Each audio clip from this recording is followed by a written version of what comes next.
старого населения фундамент, как он работает. Пока такой терминал для банок и бутылок установили в одном из торговых центров. При сдаче одной емкости устройство дает сертификат на покупку чашки кофе.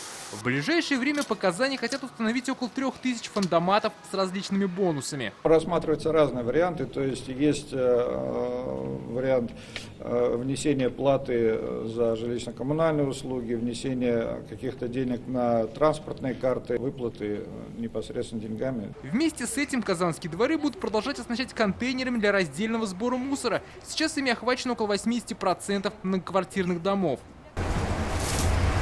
Елизавета Максимова сортирует и свой мусор дома, и чужой в контейнерах во дворе.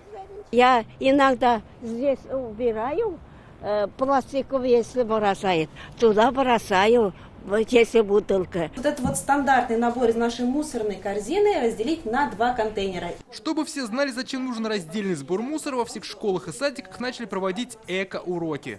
Научились разбирать правильный мусор для того, чтобы беречь нашу экологию. Вторичное сырье, оно перерабатывается и изготавливаются новые продукты. Есть сложности в том, чтобы разобраться, как именно правильно делить мусор, то есть какие виды отходов можно переработать, а какие нельзя и почему. Как заявляет руководство Казани, за раздельный сбор в городе взялись всерьез. Резко, вот как универсиаду провели, перестали, и спасибо нашим казанцам, дорогим жителям нашим и гостям, которые с уважением относятся к чистоте, перестали кидать в окошки пэт-бутылки и бычки.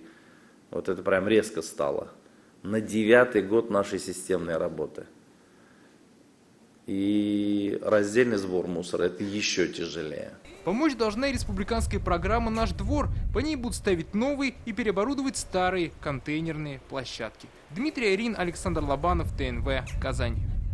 Смотрите все новости дня, программы и фильмы в наилучшем качестве на YouTube-канале ТНВ. Подписывайтесь.